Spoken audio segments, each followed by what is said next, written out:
ملف كامل للوصفات اللي هتخلي بشرتك كأن بشرة بنت 15 سنة، كلها نضارة وحيوية. هتحتفظي بالكولاجين في بشرتك، هتبقى بشرتك بتلق من كتر البياض، بشرة زجاجية مثالية.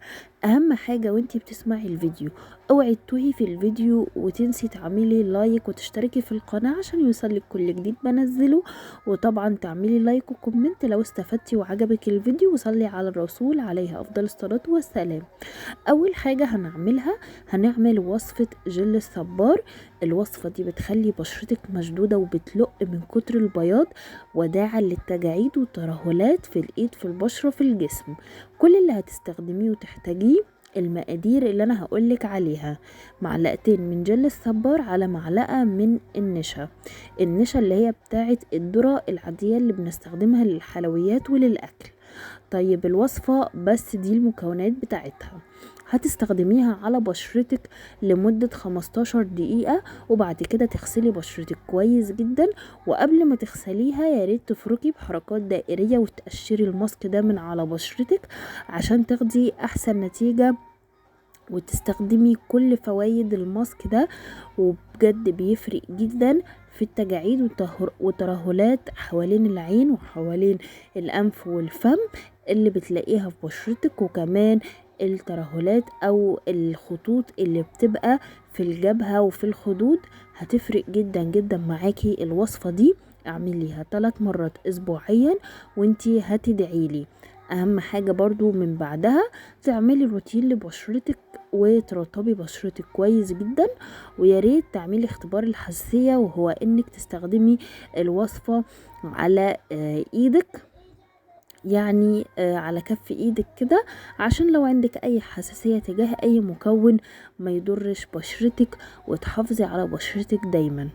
تاني وصفة معانا دي برضو اللي هتجيب معاكي من الاخر، ودي البشرة اللي هتبقى كده زي بتاعة الممثلين، خالية من العيوب تماما.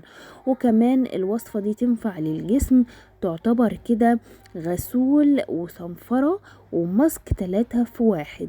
استمري عليها 2 ل3 اسبوعيا.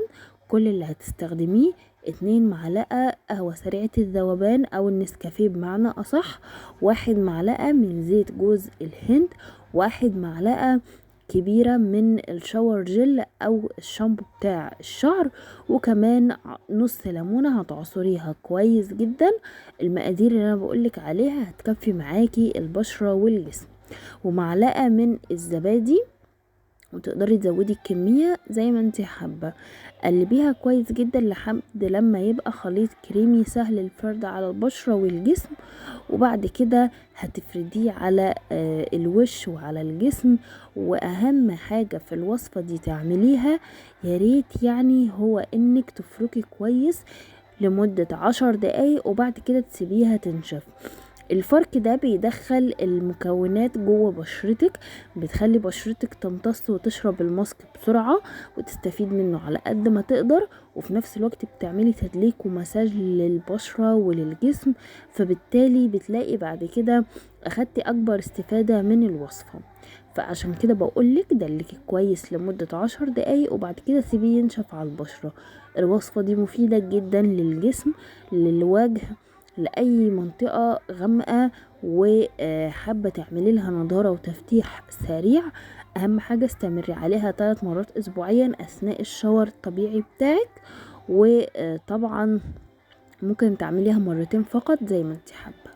الوصفة دي اللي هترجع بشرتك بشرة شابة عندها 15 سنة بجد، بترجع حيوية بشرتك اللمعة اللي في البشرة، اللي هي بتبقى البشرة صحية جدا وبتلمع وبتلق كده من النضارة. وكمان بتعملي توريد للخدود طبيعي.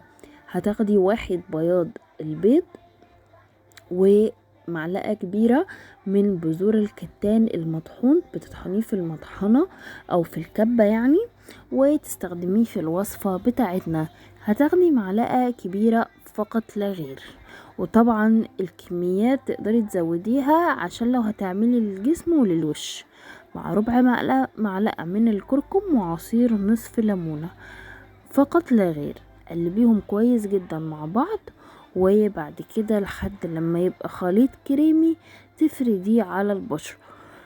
بذور الكتان بتشتريها من عند العطار، والوصفة دي بتسيبيها من 15 ل20 دقيقة على الوش، ولو هتسيبيها على جسمك سيبيها لمدة 20 ل25 دقيقة، وممتازة جدا لتفتيح التصبغات، وبترجع الحيوية والنضارة لبشرتك، وبتخلي بشرتك مشدودة جدا، وفعلا بترجع البشرة زي بشرة الشباب تماما.